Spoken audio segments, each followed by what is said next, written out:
3. Est-ce qu'on peut passer au vote? Qui est contre? Qui s'abstient? Abstention de l'équipe de M. Parot. Et vote à la majorité. Merci. Le rapport numéro 4, comme je le disais, c'est toujours en relation avec la M57, c'est l'adoption du règlement budgétaire et financier. Alors, bien entendu, c'est un règlement qui a été travaillé vraiment par les services sur une base référencée dans le règlement et adapté en fait à la particularité de Malmort, avec un travail important là-dessus technique. Et justement, comme je le disais, M. Platon, sur ces souplesses-là, ces deux souplesses-là, eh bien, pour la transparence et pour aussi ne pas désorganiser les services qui sont maintenant entrés dans ce travail en chapitre, avec la possibilité de ne pas justement utiliser de l'un à l'autre, ou en tout cas d'être carré lorsqu'il c'est nécessaire, ils en font les demandes, de travailler avec les cadres sur le même fonctionnement. Voilà. Donc, je propose d'adopter ce règlement budgétaire comptable qui serait applicable au 1er janvier 2024. Si vous avez des questions, on y répond par l'intermédiaire aussi de la Direction générale des services, mais c'est très technique et c'est une base normale. Sinon, on passe au vote. Qui est contre? Qui s'abstient? Abstention de l'équipe de M. Parot. Donc, vote à la majorité. Merci. Et le numéro 5 est toujours pareil en rapport avec la M57, mais qui concerne les modalités d'amortissement à compter du 1er janvier 2024. Et vous avez donc, bien entendu, ce qui est obligatoire, qui est précisé sur les durées, et ensuite un tableau qui rejoint un peu le tableau qu'on avait avec quelques petits changements à la marge, et notamment il y avait des frais de documents d'urbanisme qui n'apparaissaient pas, donc il a fallu mettre des durées d'amortissement à toutes ces lignes. On avait aussi, peut-être qu'on avait toutes ces lignes, on les avait, Madame Vergne. Voilà, on les avait, d'autres on les a affinées, certaines étaient inutiles, donc on a profité pour imprimer et ajuster les durées en fonction des nouvelles modalités d'amortissement pour atteindre. Voilà, donc la grande nouveauté dans cette M57, c'est que l'amortissement maintenant se fait au prorata temporis et que du coup ça va un petit peu complexifier la chose puisque on le calculait sur l'année et l'année d'après. Là, si on achète par exemple un véhicule au mois de juin, eh bien il faudra compter l'amortissement dès l'achat du véhicule et il faudra penser pour 6 mois, le reprendre après pour l'année et lorsque ça sera terminé, pour un véhicule c'est 5 ans, et bien la dernière année reprendre les 6 mois. Hein. J'essaie de vous expliquer ça par un exemple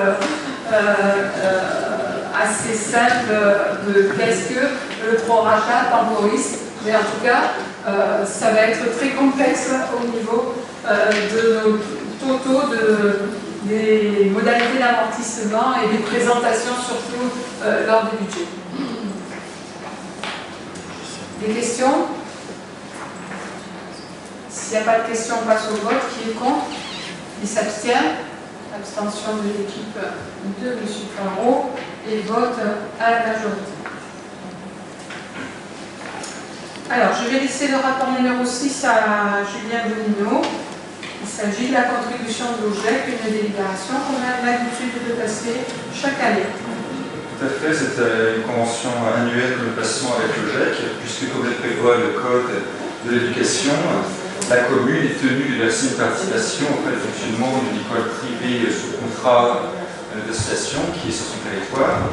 Donc la commune doit verser à l'OGEC l'équivalent de ce que coûte un enfant pris en charge par la commune dans les écoles privées, publiques. Donc si on va prendre en compte ici l'ensemble des dépenses de fonctionnement liées aux équipements sportifs de l'école, liées aux aides, on a un sifflement, mais on ne sait pas ce qu'on entend dans le micro. Il chauffe. Pardon. Donc, on va calculer le coût moyen d'un élève sur la commune pour ensuite contribuer au financement des élèves des écoles privées.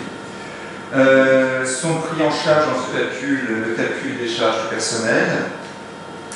On prend en compte l'ensemble des agents techniques, des ADSEM, des services administratifs en lien avec l'éducation sur une base de 52 semaines, ainsi que tout l'entretien hebdomadaire des sites en lien avec l'éducation, c'est-à-dire médiathèque, équipements sportifs, cinéma, théâtre, salle de spectacle.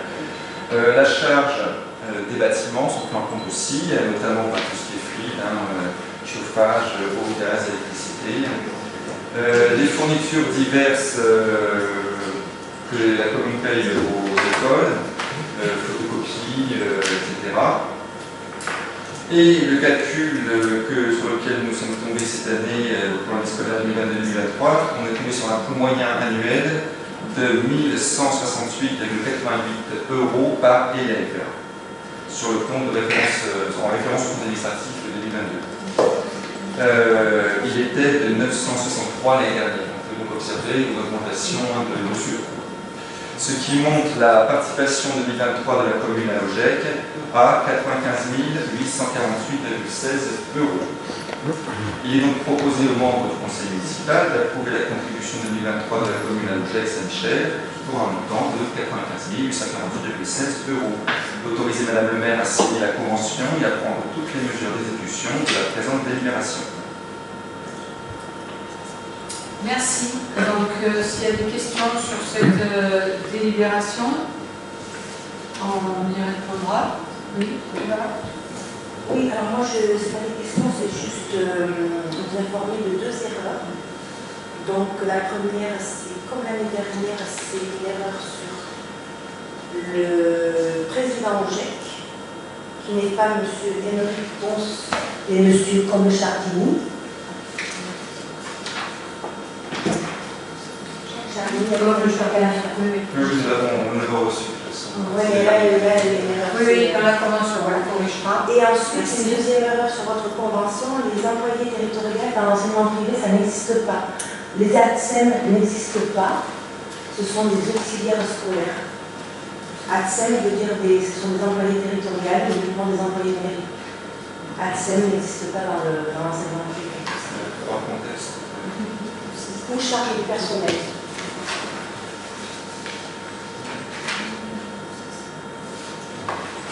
Dans la convention aussi? Oui, dans la convention. Non, dans le rapport.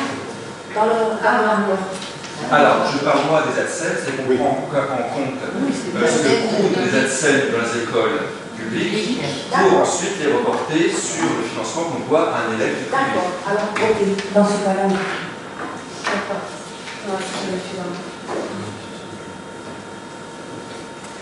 Très bien.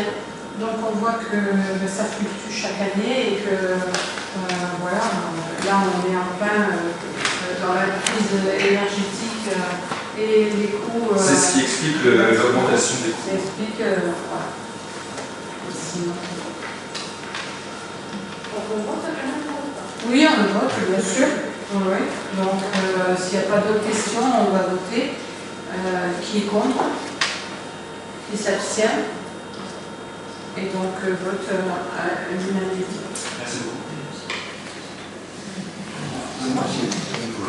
C'est un micro qui chauffe. Non. Il a fait une goutte d'eau sur le front. Je laisse le rapport numéro 7 à Morissette Agier, concerne la convention d'occupation du domaine public pour la métropole. Alors, convention d'occupation du domaine public. Micro,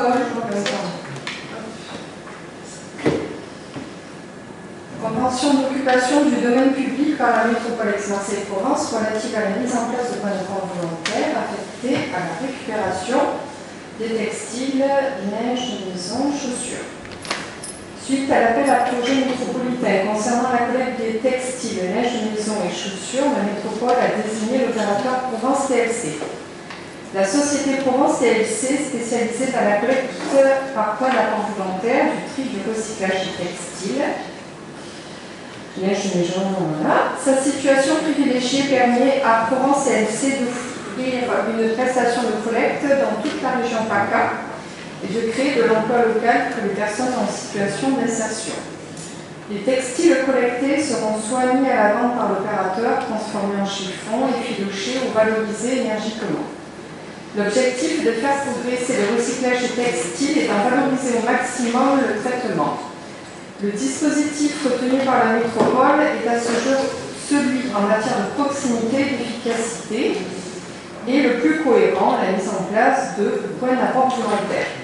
La métropole, quant à elle, s'engage à mener des actions d'information et de sensibilisation à la population sur la collecte des textiles. Ainsi, l'approbation d'une convention d'occupation du domaine public tripartite fixant les obligations des parties doit être signée entre l'opérateur Provence TLC, la commune et la métropole Aix-Marseille-Provence.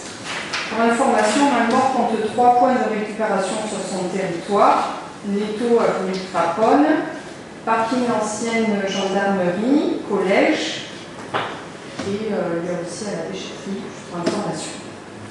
Après avis à la Commission des affaires institutionnelles du 19 septembre 2023, il est proposé au nom du Conseil municipal d'autoriser Madame le maire à signer la convention tripartite 2023-2028 entre la commune, la métropole et la société Provence TLC relative à la mise en place de points d'apport volontaires affectés à la récupération des textiles, des linges de maison et chaussures.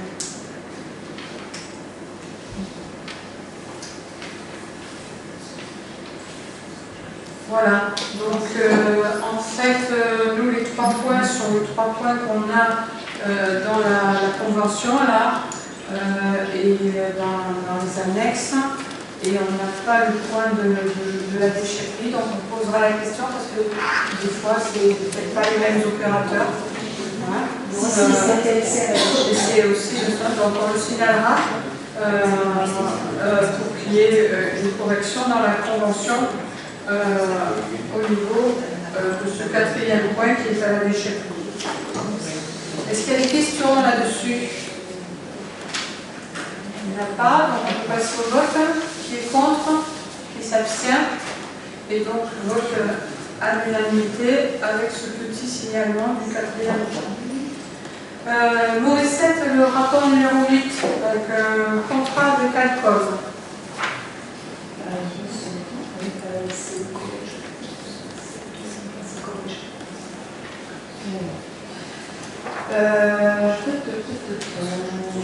Rapport numéro 8. Pour information, l'entreprise TLC se situe sur Victoire.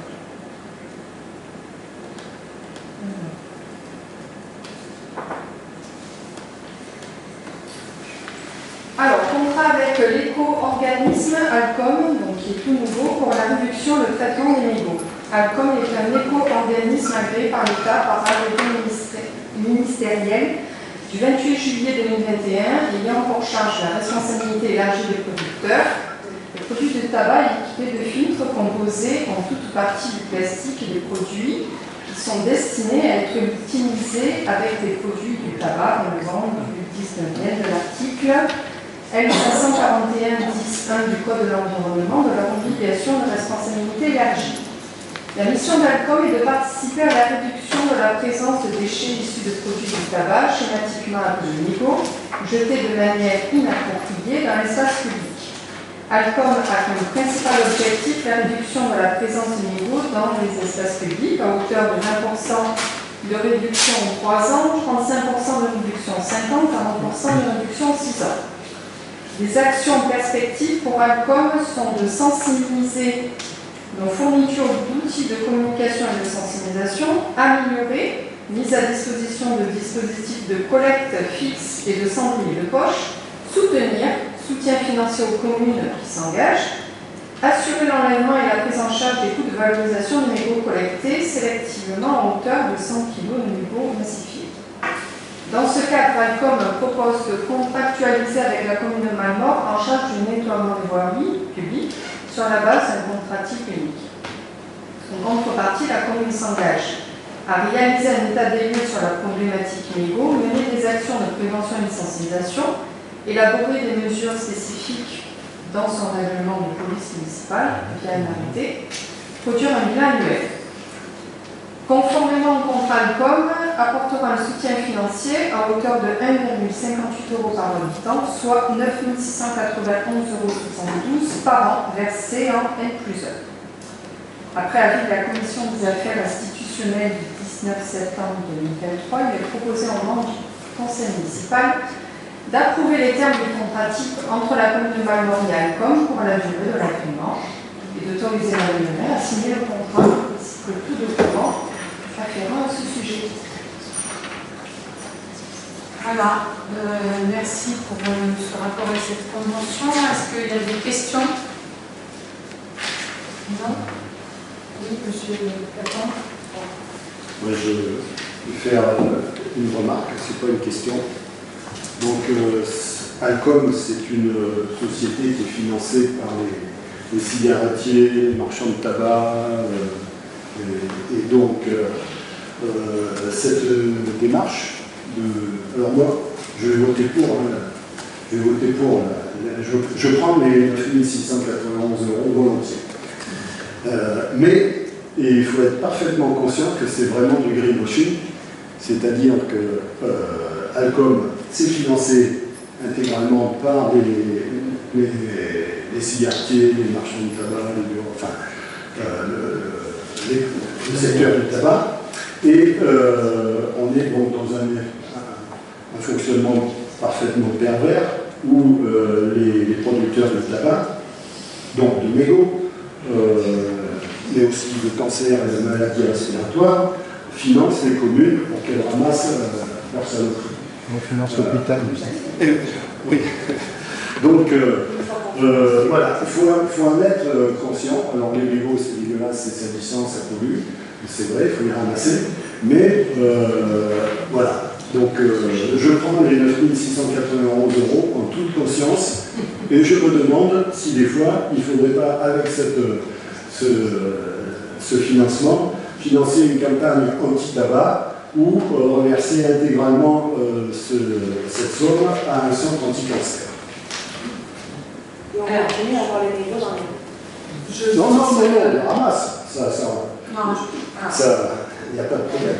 Je pense qu'on a déjà commencé sur la commune, et je vais laisser la parole à Françoise, puisqu'avec le conseil municipal des jeunes, ils ont vraiment été sensibilisés à ça, à la dernière campagne de ramassage de pollution, et le constat est parti que c'était vraiment les mégots au sol qui étaient une pollution visible, qu'ils avaient fait aussi avec les pochoirs, tout ce qui part, il s'en va à la Durance, par les poches-égouts, et donc du coup à la mer. Et du coup, lorsqu'il y a eu cette proposition, en effet, comme on dit, certaines établissements s'achètent une bonne conscience aussi en finançant cela, mais en tout cas, si ça peut aider la commune à investir et à travailler encore à cette sensibilisation, mais vous ne les avez peut-être pas vus, mais il y en a déjà 2 déposés. Donc Françoise, vas-y, explique qu'avec les petits jeunes là, ils ont vraiment posé là-dessus. Oui, le CMJ a été fortement sensibilisé aux pollutions visibles et, comme tu l'as bien dit, à participer au ramassage des pollutions visibles dans ce que je vais organiser avec mon équipe. Et là, en plus, dans le projet, avait initié donc, une recherche de récolte des mégots. Et bon, parce que de toute façon, on a du mal à lutter contre ça. Et donc, on avait choisi de mettre des cendriers, entre guillemets, pédagogiques. C'est-à-dire pour inciter les gens à jeter leurs mégots dans ces cendriers-là. Alors, il y en a deux qui sont développés, des jeux de boules. Et puis, l'autre, c'est ça qui avait été posé, celui près de. Là, sur la maison. place de la Poste. Oui, mais il y en a une autre qui est de la salle de fête. Et donc, ça consiste à, plutôt que de jeter le mégot par terre, s'amuser à choisir, par exemple, thé ou café, l'OM ou voilà, PSG. Et ça, ce seront donc les enfants qui vont choisir quoi mettre comme choix.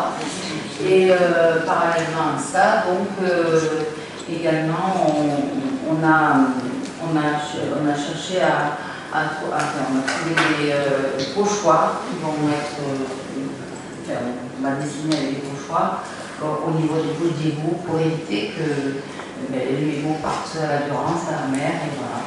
Donc, ça c'est du 5G entre autres, bon, ainsi que des photographies qui vont être mises aussi par la pollution, mais voilà, ça c'est. Voilà, vraiment, ils sont vraiment investis là-dedans. Virginie, tu as quelque chose à ajouter? Oui, moi je voudrais ajouter une chose. C'est très bien d'apprendre aux gamins de ne pas jeter des mégots. C'est encore beaucoup mieux de leur apprendre à ne pas fumer et à ne pas faire de mégots.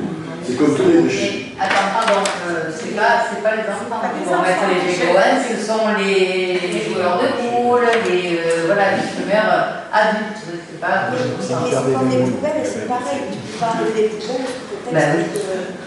Moi, c'est Virginie qui voulait avoir la parole. Oui, alors en effet, lors de la dernière collecte organisée par Morissette, effectivement, on a constaté que les mégots, c'était l'une des choses que l'on ramassait le plus. Mais il y a 3 ans, lors de notre premier ramassage avec le Conseil municipal des jeunes, là aussi, c'était considérable ce qu'on a ramassé comme mégots. Et alors, ce qui nous avait, et ce qui les avait beaucoup troublés, c'était que c'était devant les écoles. Devant les écoles, il y avait une tonne de mégots. Donc, ça lié à la transition avec Julien.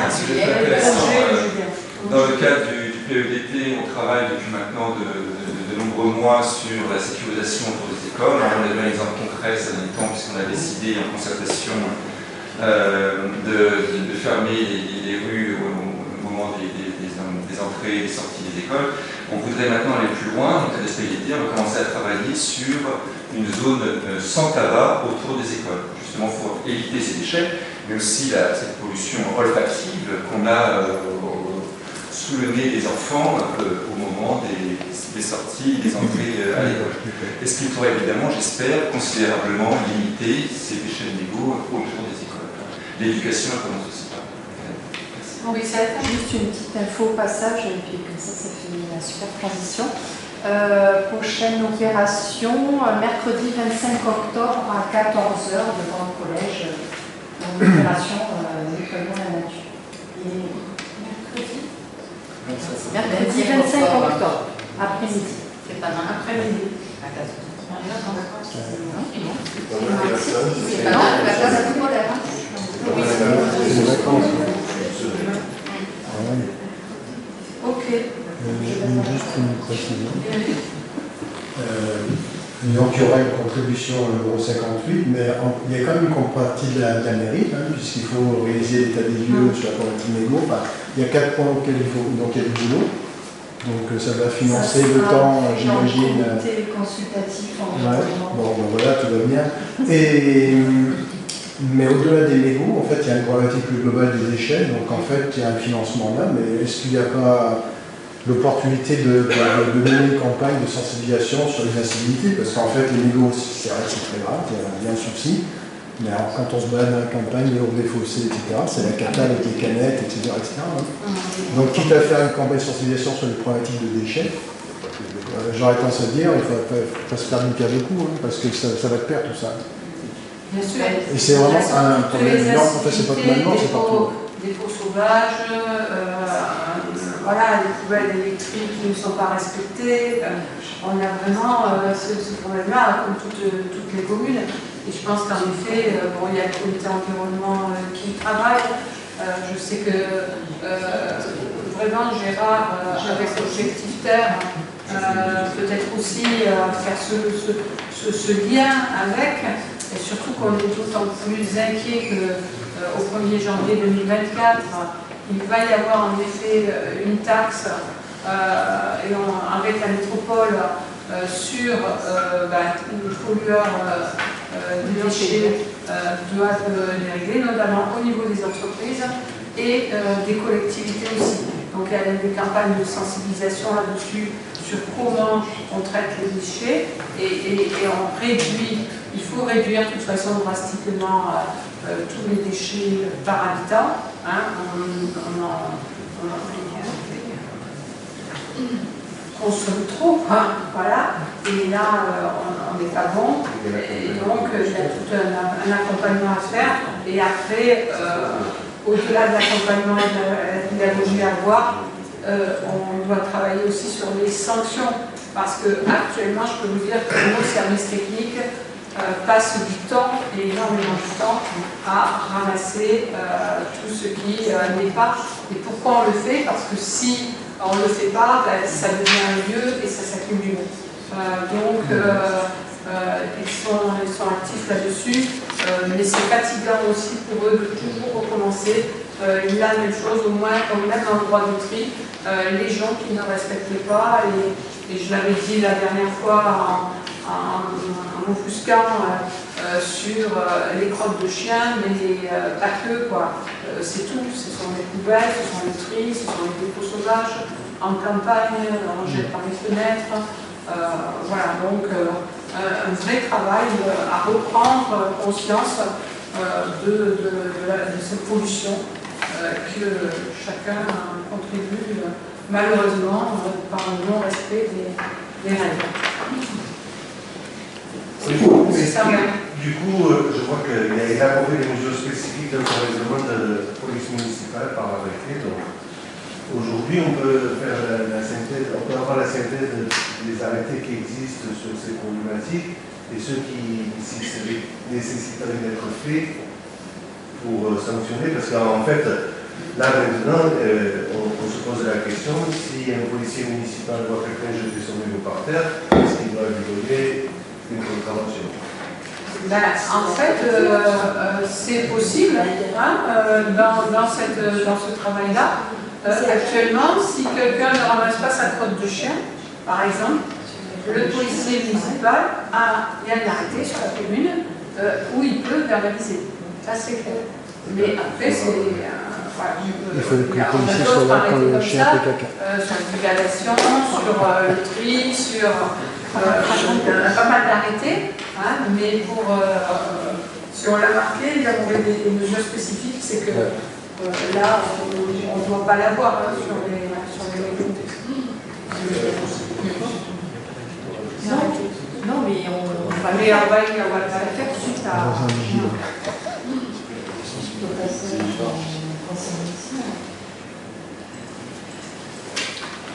On vote ce rapport numéro 8. Qui est contre? Qui s'abstient? Et donc, vote à l'unanimité, merci.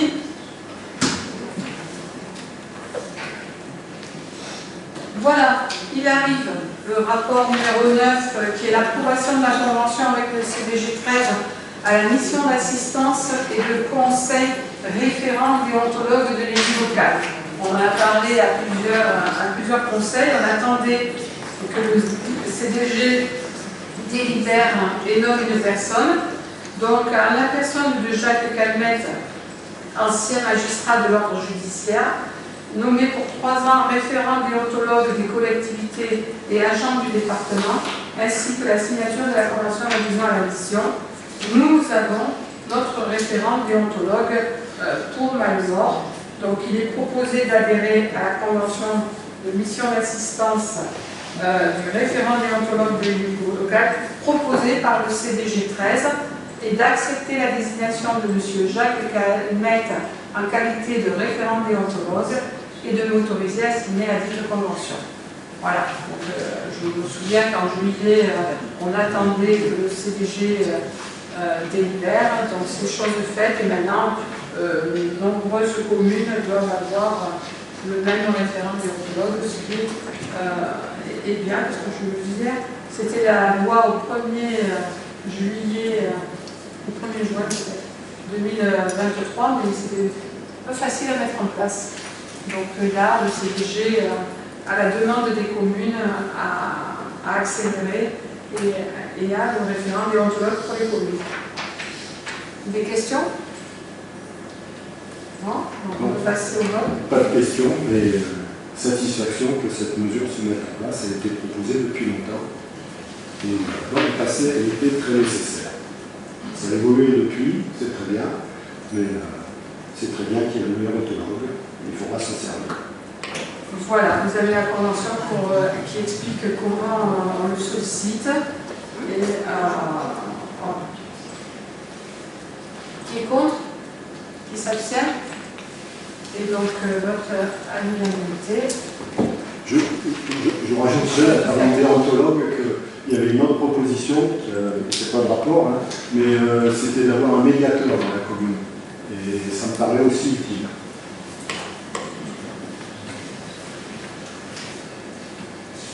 On a pris note. Le rapport numéro 10, ce sera Gérard Desrosiers qui nous le présentera. Alors, c'est l'approbation de la convention de partenariat culturel Provence-en-Seine de la saison 2023-2024 avec le conseil départemental des Bouches-du-Rhône. Alors, le département s'est engagé depuis de nombreuses années dans le soutien d'actions et d'utilisation dans le domaine culturel. Le conseil départemental a souhaité une synergie entre les communes et les artistes du département dans le but de faciliter l'accès de tous aux spectateurs vivants ainsi que développer le lien social. Les objectifs de Provence-en-Seine sont sensibiliser et aider les municipalités à inscrire l'action culturelle dans leur développement, ça c'est important. Élargir la demande culturelle à l'ensemble du territoire en favorisant une programmation de saison. Élargir et fidéliser les publics en favorisant l'accès des publics prioritaires du conseil départemental. Favoriser la mise en réseau des acteurs culturels locaux dans la construction de la programmation d'une saison culturelle. Créer des parcours de sensibilisation du public et des acteurs artistiques, sociaux, éducatifs locaux. Professionnaliser et étendre le réseau de diffusion du spectacle vivant du département. Aider à la circulation des artistes départementaux dans les communes moins peuplées du territoire. Le dispositif Provence-en-Seine est destiné à aider les communes de moins de 20 000 habitants, donc c'est tout, à diffuser des spectacles vivants d'artistes professionnels du département en leur apportant une expertise artistique, une aide financière, une aide administrative et juridique et un accompagnement. En adhérant à Provence-en-Seine, la commune entend développer de bonnes pratiques en matière de conception de programmation d'une saison culturelle de spectacles vivants, des conditions d'accueil d'artistes et des spectacles programmés, de diversification des relations avec les publics, de concertation et de mise en réseau des acteurs locaux. Le département s'engage à participer sur la base de l'équipe de vente du spectacle conventionné et de l'opération d'accompagnement tel qu'il est arrêté dans le catalogue Provence-en-Seine à hauteur de 50%. Pour nous d'ailleurs, ça concerne une commune entre 6 000 et 20 000 habitants. Cette aide porte uniquement sur les spectacles des opérations d'accompagnement inscrits dans le catalogue Provence-en-Seine au titre 2023-2024, c'est normal, pour les spectacles de Provence-en-Seine dont l'entrée est payante pour le public. Toutefois, par dérogation, des spectacles pourront être proposés gratuitement dans certains champs artistiques, le spectacle joué dans la rue, labellisé rue ou jeune public dans le catalogue, ainsi que des concerts donnés lors de la fête de la musique. Cette aide est plafonnée à 10 spectacles maximum. Il y a aussi un plafond financier. La participation financière départementale sera directement allouée aux producteurs en tant que co-signataires du contrat de cession et du contrat de prestation. Elle ne pourra dépasser 17 € par saison annuelle, qui sera versé par mandat administratif. L'organisateur, comptabiliste, s'engage à élaborer une programmation pour la période du 1er octobre 2023 au 30 septembre 2024. On est un portable, on n'a pas fait. Il s'engage à prendre en charge le part du coût d'un spectacle et d'éventuelles opérations d'accompagnement restant à sa charge, des frais liés à la communication concernant le spectacle, hormis les affiches fournies par le producteur. On ne l'a pas fait, mais il y a quand même une très bonne programmation. Je veux vous parler, il y a quand même la science, c'est la science de la science, mais de 6. Il y a la mécanique antique et le 10, il y a une. C'est la planète à l'heure. Là, c'est un peu unique, c'est pour des publics un peu différents, mais c'est. Voilà. Bon. C'est un entre parenthèses.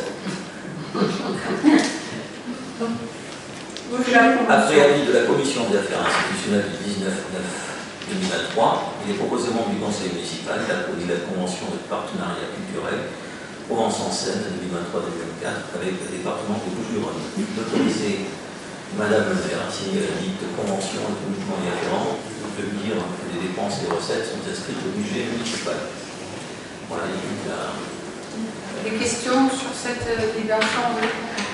Oui, moi je trouve regrettable que le conseil départemental des Bouches-du-Rhône ne donne des subventions, que ces subventions soient attribuées uniquement aux artistes du spectacle, alors qu'il y a plein d'autres artistes professionnels dans d'autres domaines qui pourraient également être subventionnés pour organiser des manifestations artistiques dans les rues de plein de villages.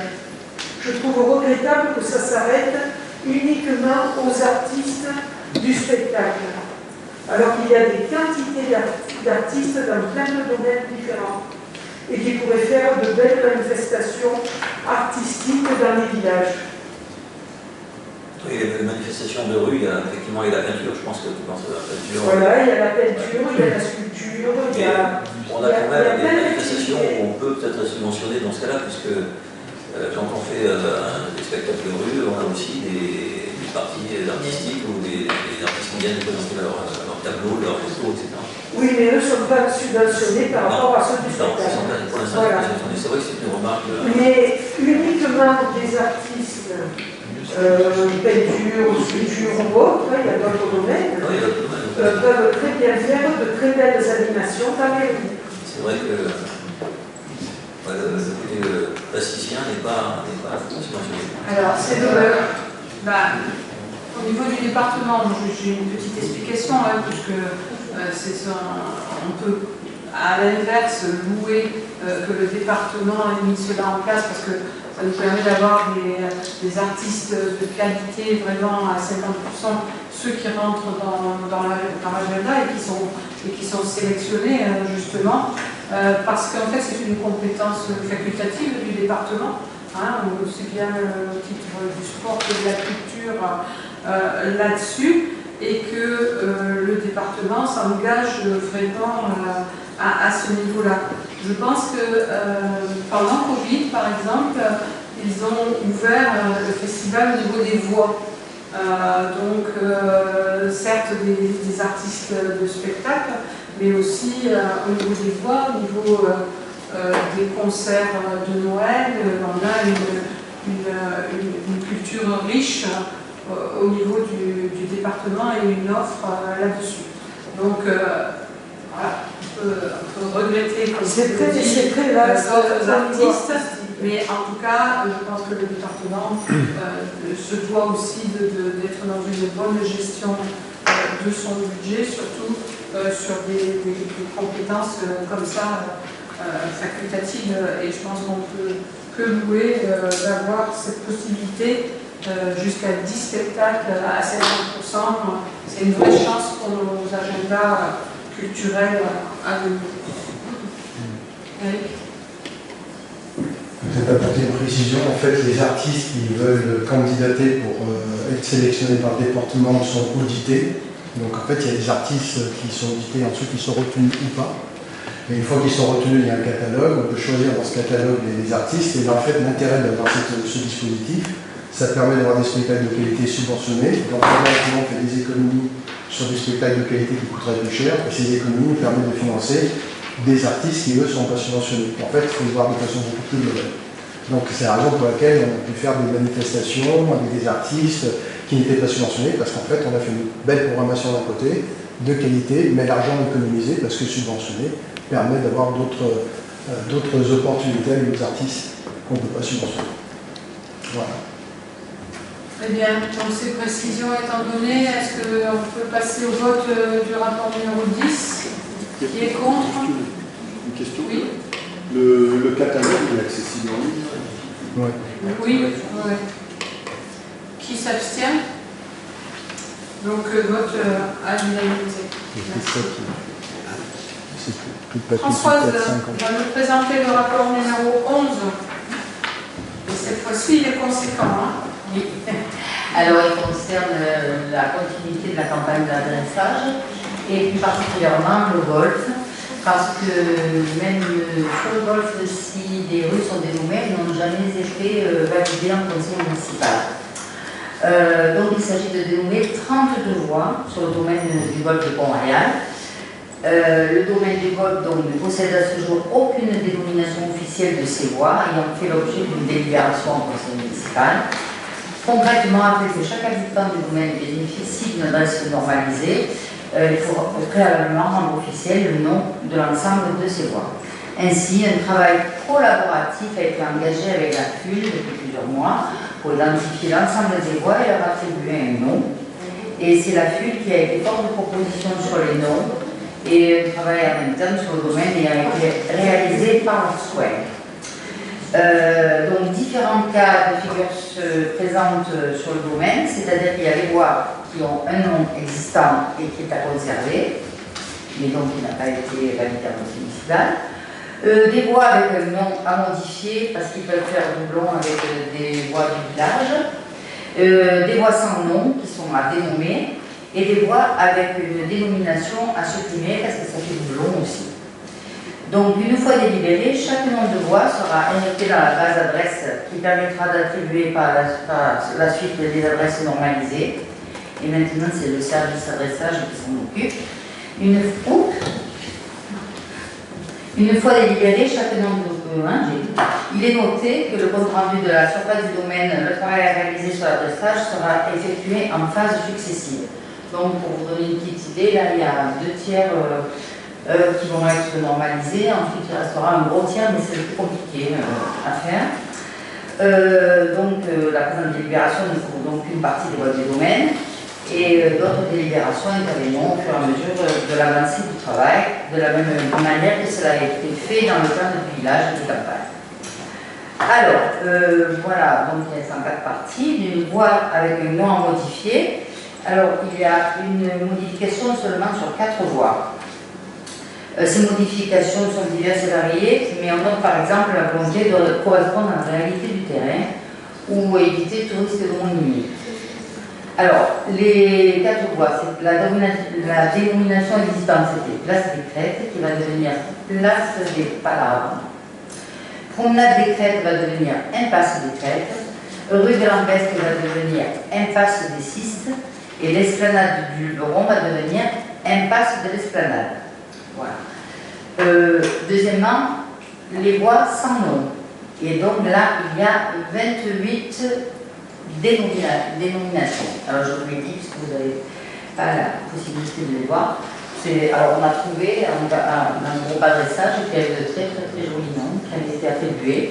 Alors place des Vents, place des Tilleuls, place des Fontaines, cours de la Farigoule, place des Saveurs, place des Prêcheurs, place du Lavoir, place Carré, place du Bastidon, chemin du Talweg, rue des Alpilles, impasse du Lastide, impasse du Promontoire, chemin du Figuier, chemin des Lauriers Roses, passage des Tilleuls, passage à Bélia, chemin Médicis, chemin des Roches, impasse de la Haute Corniche, impasse du Petit Liseron, chemin du Canal du Golfe, chemin de la Forêt, impasse de la Basse Corniche, passage des Calades, impasse des Chênes Verts, chemin des Jeux et traversée des Merveilles. Alors, la commission urbanisme du 21 septembre Donc il est proposé aux membres du conseil municipal de valider ces 32 dénominations et d'autoriser Madame le maire à signer tout document afférent à ce dossier. Voilà. Donc, je tiens à remercier vraiment la commission de nomination des voix et ce travail qui a été fait. On en vient bientôt à bout, hein, même si on en passera encore un petit peu. Mais en tout cas, c'est un chantier phénoménal. Et je précise que donc les voix dénommées, les habitants du Golfe conserveront, comme ça se fait pour tous les hameaux, en plus du nom des voies, domaine du Golfe de Pont-Royal, voilà, ouais, comme là, domaine de Ramejean, de Pont-Royal, etc. Voilà. D'autres questions là-dessus? Précision? S'il n'y en a pas, on passe au vote. Qui est contre? Qui s'abstient? Et donc, vote à l'unanimité. Merci à vous. Le rapport numéro 12, c'est la création d'emplois permanents. Donc, vous avez l'habitude du tableau des emplois permanents et non permanents. Et donc, vous voyez qu'avec cette libération, la collectivité a souhaité créer un emploi permanent agent polyvalent service technique.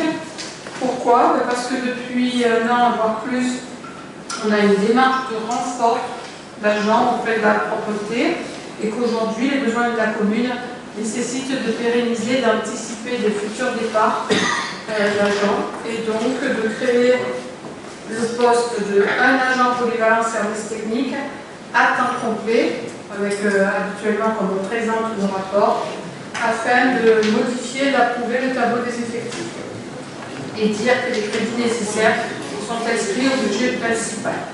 Donc vous le voyez dans le tableau, plus 1 qui est un emploi polyvalent au service technique.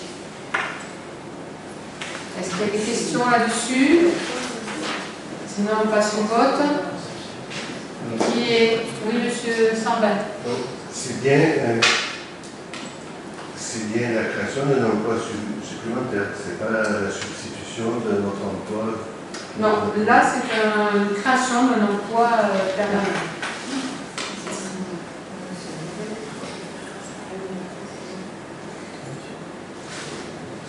Qui est contre? Qui s'abstient? Abstention.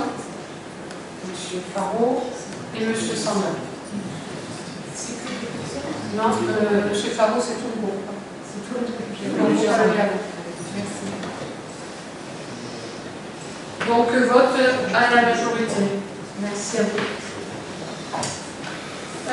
Voilà, concernant les rapports, nous avons tout passé. Juste avant de passer aux décisions du maire, peut-être... non, on va passer aux décisions du maire et après je ferai quelques infos diverses et on passera aux questions diverses. Donc vous voyez que les décisions du maire, on a 4 pages, mais parce qu'on est dans les conventions de mise à disposition des locaux sportifs et des écoles. Mais si vous avez des questions sur les décisions, dans la mesure du possible, on peut y répondre. Est-ce qu'il y avait des remarques par rapport aux décisions du maire? Monsieur Faro. Alors, ce n'est pas une remarque, c'est un souhait. J'ai vu qu'il y avait un marché de travaux renouvelable 3 fois à hauteur de 400 000 € avec éclage qui avait été mis en place. Est-ce qu'il nous serait possible d'avoir la copie du processus et de l'ensemble du marché de travaux qui a été mis en place ou du contrat? Quel est le numéro de décision? Je vais le retrouver. 131, 132. C'est ça, 131 du 3/8/2023. Oui, c'est un marché à bon de commande, comme la plupart des communes font des marchés à bon de commande. Donc c'est le principe du marché à bon de commande. Merci. Donc nous allons sauver la copie du dossier. Je vous remercie. D'un montant maximum à 400 J'avais la 000. même demande. C'était pas... C'est un contrat cadre, donc là c'est intéressant de savoir. Il n'y a qu'un seul attributaire, parce qu'il peut y avoir plusieurs attributaires et des mises en concurrence. Là, ce n'est pas le cas. Donc le prix des travaux, oui, le prix des travaux doit être quand même cadré dans ce contrat, mais j'aimerais savoir effectivement comment c'est cadré. On a fait l'appel d'offres. Ok, il y a eu un appel d'offres pour passer le contrat cadre, mais un contrat cadre peut être attribué à plusieurs attributeurs qu'on peut mettre en concurrence. Ça facilite, il n'y a pas besoin de faire de publicité, ça facilite la démarche, mais il peut quand même y avoir de concurrence. Là, s'il n'y a qu'un seul attributaire, il n'y a plus tellement de concurrence, et donc les prix doivent être cadrés, et j'aimerais savoir comment ils sont cadrés. Donc la copie de l'intégralité du dossier au niveau de la procédure et des documents administratifs relatifs à ce marché. Oui. Merci. C'est communicable et donc il faut cadrer. Tout est cadré dans ce marché à bonne commande. Encore une autre. Une précision par rapport à la de Thierry, en fait il y a une mise en concurrence avant, donc sur présentation de prix unitaire. Alors après, d'ailleurs ça peut être intéressant, je vais pas demander le dossier, mais soit 400 000 € maximum, mais après, est-ce que c'est des prestations par coût journée ou par prestation forfaitaire? Parce que c'est là où après, en fonction du cahier des charges, est-ce que c'est bien fait ou pas, c'est le problème des marchés à bonne commande, où c'est parfois compliqué. Soit c'est le coût à la journée, et après ils font leur devis un peu comme ils veulent, soit c'est des prestations forfaitaires sur des prestations bien ciblées, et là on applique des prix, que ce soit sous-estimé ou surestimé, par récit. C'est le deuxième cas. C'est le cas. C'est le cas selon les travaux. Donc en général, c'est un petit peu plus avantageux ça pour la commune. Mais il sera communiqué. Donc la décision 131. Est-ce qu'il y a d'autres questions sur les décisions? 131 et 132. 131 et 132. C'est bon, pour le... Oui, Moi j'ai d'autres remarques. Alors souvent sur les demandes de subvention, on annonce 30% d'autofinancement. Enfin, je prends par exemple la 114.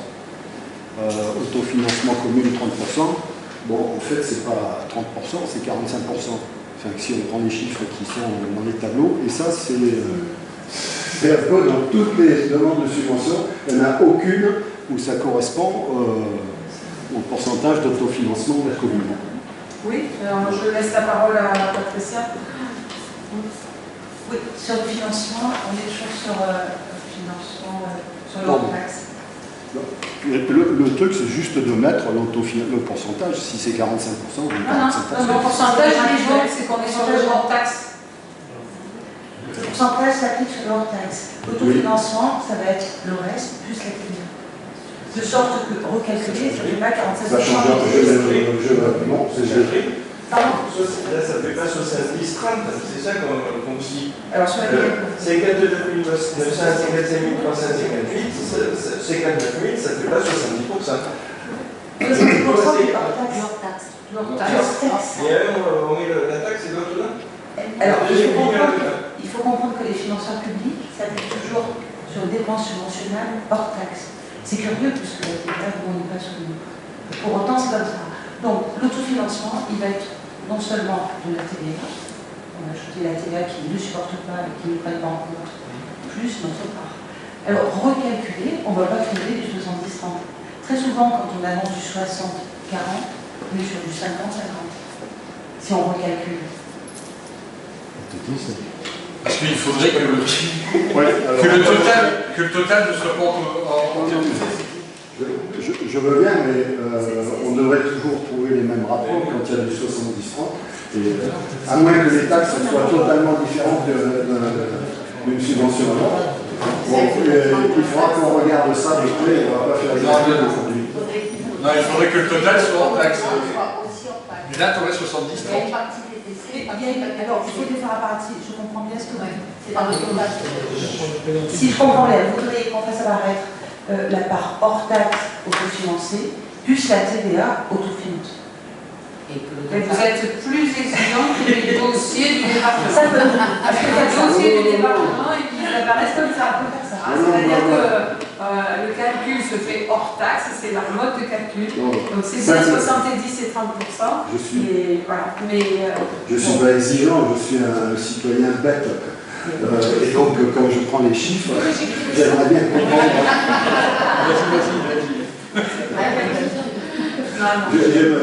Personne ne peut comprendre. Je suis bien d'accord. L'explication, elle vient d'être donnée, c'est le calcul. Elle n'a toujours pas compris. Et après, l'autofinancement de la commune, on est obligé d'y ajouter la TVA mise en place.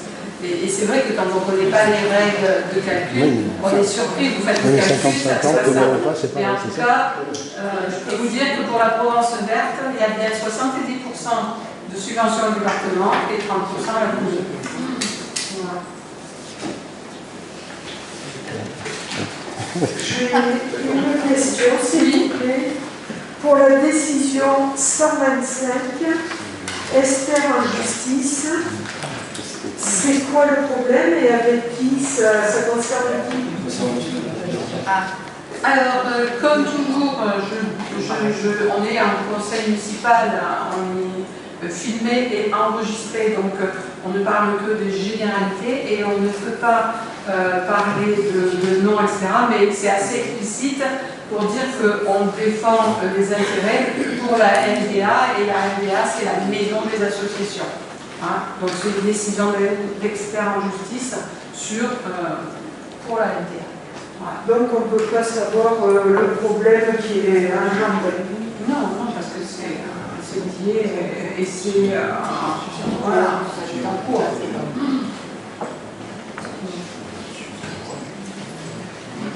La demande, je peux la faire tout de même. De quelle façon c'est dommage qu'en tant qu'élu, nous ne soyons pas informés. Non, mais vous êtes informés que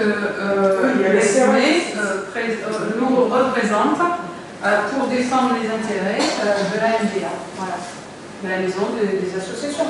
Ça veut dire qu'on est toujours en litige sur la maison des associations. Voilà, et en tant qu'élu, personnellement, voilà, je ne peux pas avoir une réponse. Si, la réponse, elle est là, parce qu'elle est d'ordre général. C'est des documents administratifs qui sont communicables, bien sûr. Elle a tout à fait le droit de demander la copie du dossier.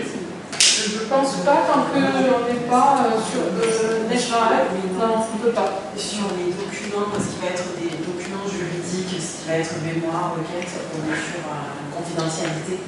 Du fait qu'on est sur une instance devant une juridiction. Donc ça, ce sont des documents qui ne sont pas communicables. Après, donc on est informé, mais on ne peut pas communiquer. Ils sont communicables, mais pas diffusables. C'est-à-dire qu'on peut les communiquer, nous n'avons aucun droit de les communiquer. Pardon, oui. Non, les documents, ils soient communicables, soit ils ne l'est pas. C'est très clair. Et les documents juridictionnels ne le seront pas tant qu'il y a une instance en cours. Après, effectivement, on est sur des décisions du maire, et comme vous l'avez dit, Madame le maire, voilà, on est sur un contentieux qui concerne la maison des associations, et c'est la société Lexmea qui représente les intérêts de la commune. Sauf que cela nécessite des dépenses de la part de la commune, notamment en frais de justice, et donc que les dossiers juridiquement sont communicables. Nous avons une divergence sur ce point de vue. Nous avons une divergence et nous avons dans nos services vraiment Richard qui est notre référent juridique. Vous voulez encore un nombre de procès qui ont été perdus depuis le début de l'année. Là justement, j'en ai un qui a été perdu contre la préfecture. Il me semble qu'au mois de septembre, la commune a été condamnée à payer l'amende de la loi SRU. À combien elle s'élève? J'aimerais savoir parce que... Alors là, monsieur vous faites fausse route. Et si vous voulez qu'on aille sur ce terrain, ça va être très clair. C'est sur le Dalos, c'est public.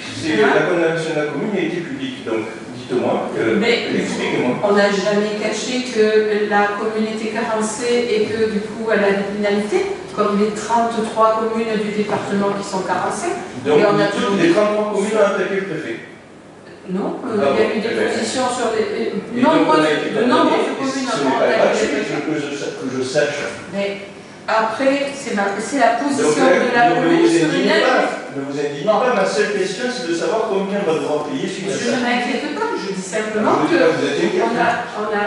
en effet, on a engagé un recours auprès du préfet sur cette injustice clairement alors qu'on crée du logement social, alors qu'on a la volonté c'est une injustice, c'est la loi, Madame le maire, c'est la loi. Non, mais non, vous ne savez pas pourquoi on a attaqué. Merci. Et je peux vous dire qu'on a défendu notre bonne volonté de vouloir créer des logements sociaux, mais que le triennal imposé ne nous permettait pas d'aboutir à ce résultat, et que le sous-préfet, lors de nos réunions régulières de bilan et d'état, félicitait plutôt la commune sur cette volonté de rattrapage des logements sociaux, etc.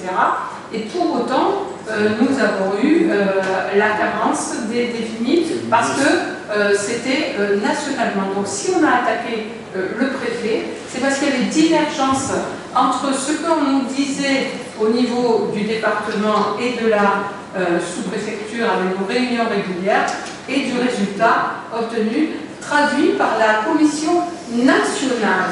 Voilà. Et on a perdu. A-t-on perdu ou a-t-on gagné le procès? Non. On est perdu. Oui. Donc, combien va-t-on devoir payer du coup cette année? Non, rien. Pourquoi? Parce qu'on engage toujours des travaux sur le truc et qu'on déduit les travaux engagés de notre pénalité. Donc on ne va pas payer. Il a payé. Même si on a déduit, c'est rien. Nous n'avons mais de toute façon, on a toujours dit, la commune est carencée, elle a une pénalité, mais on ne paye pas de pénalité parce que les frais de justice n'ont pas été gratuits sur cette histoire où finalement nous perdons. Combien d'appels y a-t-il eu? Combien ça a coûté tout ça? Mais moi j'ai une... Non mais... C'est hallucinant. Non, il n'y a rien d'hallucinant. Il y a simplement une volonté de dire qu'il y a une injustice à ce niveau-là, parce qu'on a présenté nos raisons du retard, on a présenté notre volonté, et pour autant, on n'est pas écouté. Donc à un moment donné, que ce soit la préfecture ou non, eh bien, on affirme notre volonté de dire c'est pas normal.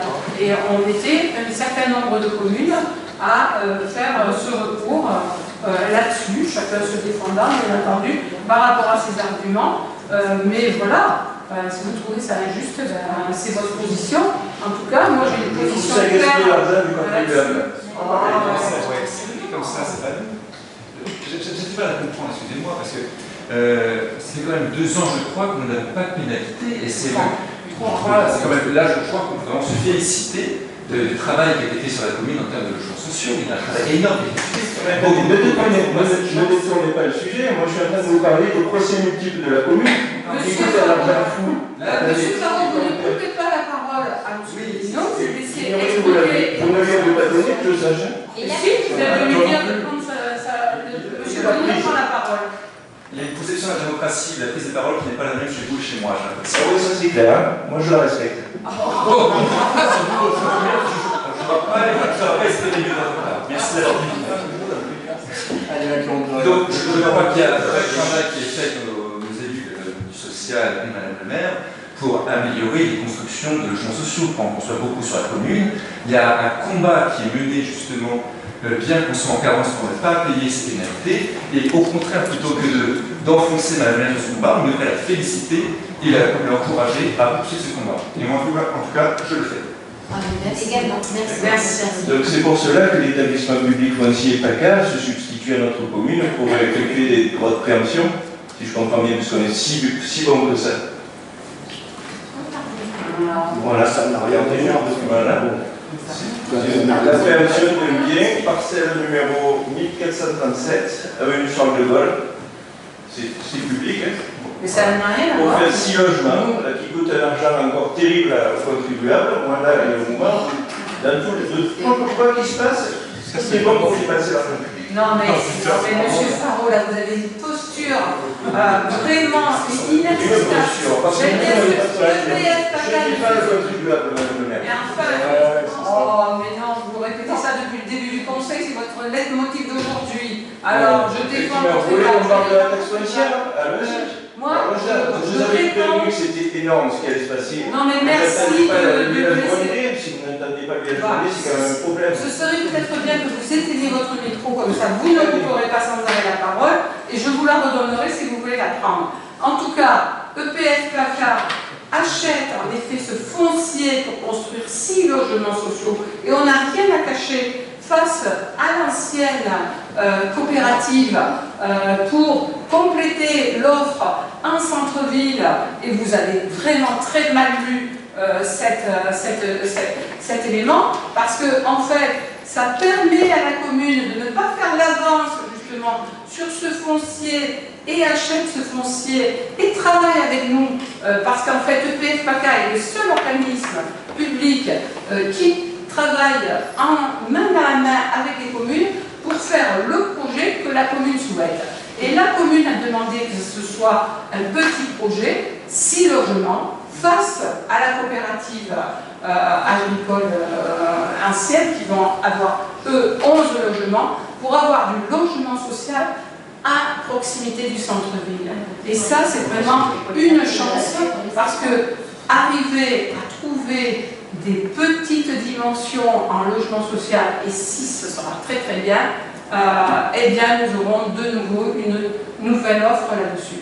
Donc, voilà. Simplement dire que M. Faro, sur des annonces que vous faites en brandissant substitution de l'EPF pour la commune, ça n'a rien à voir. C'est au contraire un vrai accompagnement. Et nous avons passé des conventions cadres avec l'EPF pour justement permettre ces solutions. Et je peux vous dire que 80% des personnes sont éligibles au logement social. Nous sommes en zone tendue. Nous avons encore plus de 80 personnes sur les listes entre T2, T3, T4 et qu'on y contribue à la mesure du raisonnable, puisque là, ça va être 6 logements à cet endroit-là. Voilà. Bien évidemment. Bien évidemment, mais c'est pas le problème. Vous n'avez pas le même axe que moi, la vision. Évidemment que du logement social, il en faut, évidemment que nous sommes en carence. C'est pas de ma faute. Je crois que je suis pas au pouvoir depuis la commune. Je ne suis pas aux manettes. Je suis pas là. Vous avez soutenu quelqu'un qui refusait absolument le logement social dans la commune. Et c'est à lui qu'on l'a dit et aux gens qui le soutenaient. Je vois que la parole de citoyen a une belle conception de la démocratie, de la parole comme certains. Il y en a qu'un qui a droit à la parole, si, toi. Non, je me place sur une optique financière, je considère que cet achat est hors de prix, il va encore se fonctionner sur les finances publiques, et qui plus est, il oublie le paramètre, mais bon, ça. Avec le paramètre qui est un local commercial dessus. Non, mais il n'a pas oublié. Bon, alors puisqu'on fait de la communication, j'ai quand même été surpris qu'on ne parle pas de cette histoire avant, parce que c'est quand même important qu'on soit mis au courant au conseil municipal de ce qui se passe dans la commune. Parce que c'est Donc, c'est un cours, c'est quand même quelque chose fait. Donc voilà, donc je vous dis, que va devenir le contrôle technique, il se ferme, il se va, qu'est-ce que le local se contient? Écoutez, il y avait une opportunité et une vente de ce bâtiment-là. La commune a saisi l'opportunité de pouvoir se positionner sur cette vente-là, puisqu'il y avait une vente, hein, donc le commerçant qui est à l'intérieur de ce bâtiment sait très bien que ce bâtiment allait être vendu. Et la commune, avec les services urbanisme, ont travaillé avec EPF PACA pour que justement EPF PACA puisse faire l'achat de ce foncier dans un temps futur, mais en tout cas l'achat est fait et le propriétaire qui vendait ce bâtiment a lui la possibilité de le vendre, et on travaillera en temps voulu avec EPF PACA pour arriver à 6 logements à venir pour la commune, 6 logements sociaux supplémentaires. Voilà. C'est tout ce que j'ai à dire. Alors j'ai encore un peu des questions sur la maison des associations.